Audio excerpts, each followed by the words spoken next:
Oi pessoal, professora Ana Carla de volta, retomando aqui a nossa aula sobre atos administrativos. Nós retomamos através do nosso tema espécies de atos administrativos.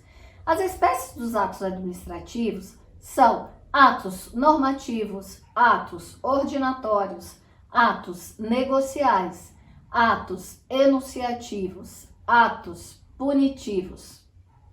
Essas são as espécies dos atos administrativos. Nós vamos falar um pouquinho sobre cada um deles, mas conceitualmente, os atos normativos, eles contêm um comando geral do Poder Executivo, objetivando a aplicação adequada da lei.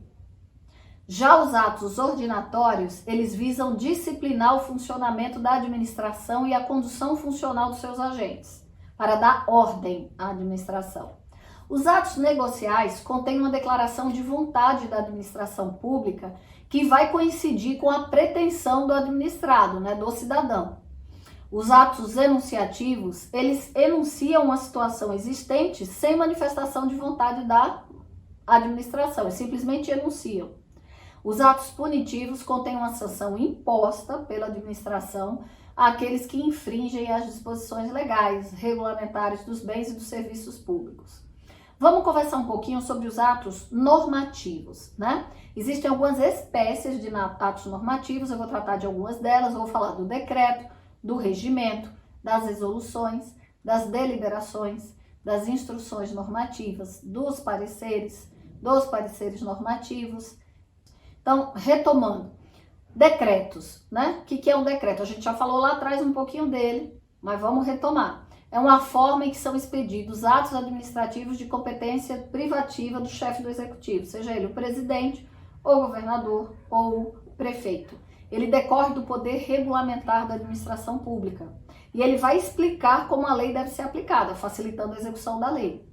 Eles podem estabelecer situações novas dentro da competência do poder executivo e respeitando a normatividade da lei. Lembra que não existe mais a figura do decreto autônomo no Brasil, fora da ideia de organização da administração pública, como está lá previsto na Constituição, em caso de organização dos órgãos e de extinção de determinados cargos, desde que estejam vagos, A forma pela qual um regulamento é baixado é o decreto, é um tipo de ato normativo.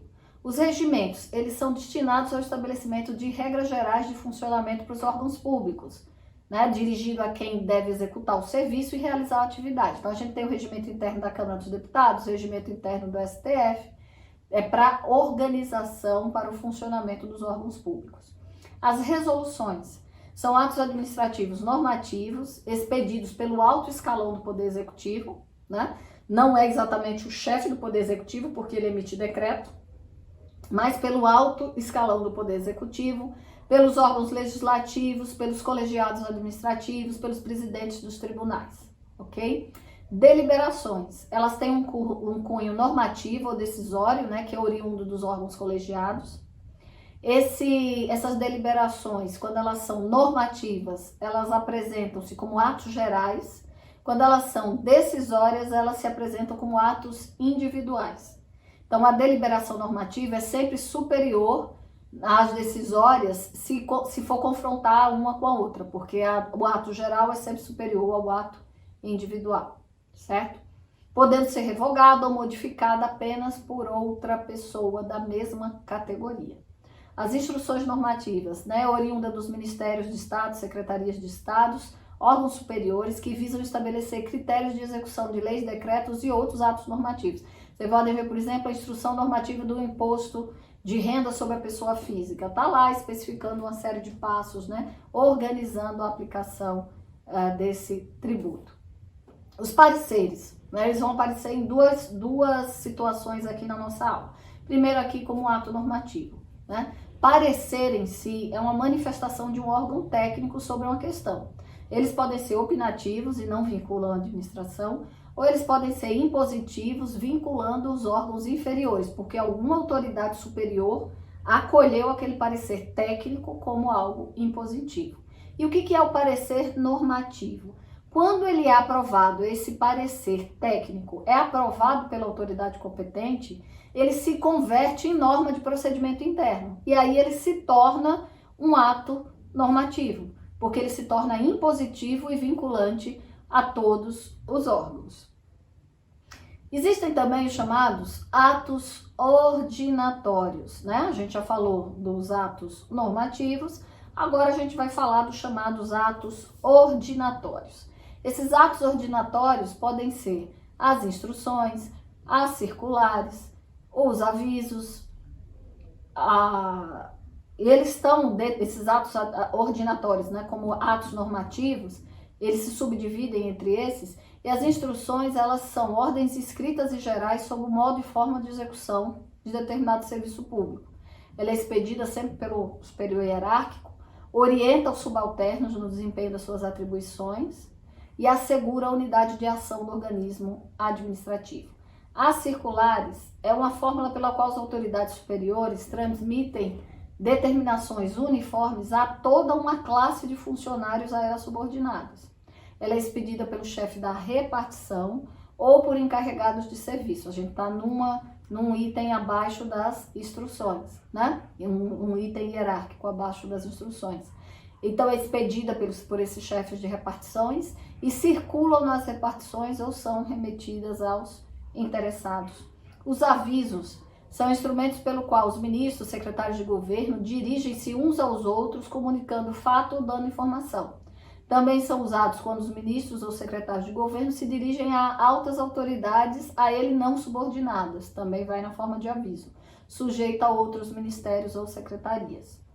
As portarias é a forma pela qual a autoridade pública inferior ao chefe do executivo, não é o presidente, não é o governador e não é o prefeito, disciplina normas gerais relativas à conduta dos seus subordinados. Se fosse o chefe do executivo, estaríamos diante de um decreto. É um instrumento pelo qual ministros e secretários fazem nomeações para cargos de secundária importância ou concedem licença aos funcionários ou aplicam penas disciplinares. Ela é usada para baixar instruções aos cidadãos em geral e, em particular, diretamente interessados conforme o assunto nos termos da lei. Ordens de serviço são atos normativos, né? Como um comando administrativo que se determina quem será destinado a uma determinada atividade, né? Então, lá você faz uma ordem de serviço na zeladoria, na prefeitura, na área de zeladoria, determinando quem cortará a grama naquele dia, naquele mês, naquela semana. É uma ordem de serviço. Ofícios é a forma pela qual são expedidas as comunicações administrativas entre autoridades e entre autoridades e particulares. Os despachos também é um tipo de ato normativo, que é uma manifestação, né, feita, firmada pela autoridade em um requerimento, processo, expediente, qualquer papel administrativo. Você emite um despacho.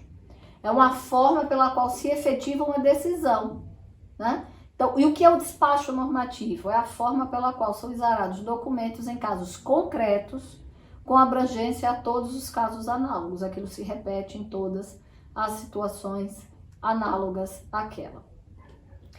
Falávamos então de atos normativos. Existe também nas espécies dos atos administrativos os chamados atos negociais, né? Que atos são esses? São as licenças, autorizações, permissões, concessões, aprovações, admissões, vistos, homologação e ratificação, convalidação.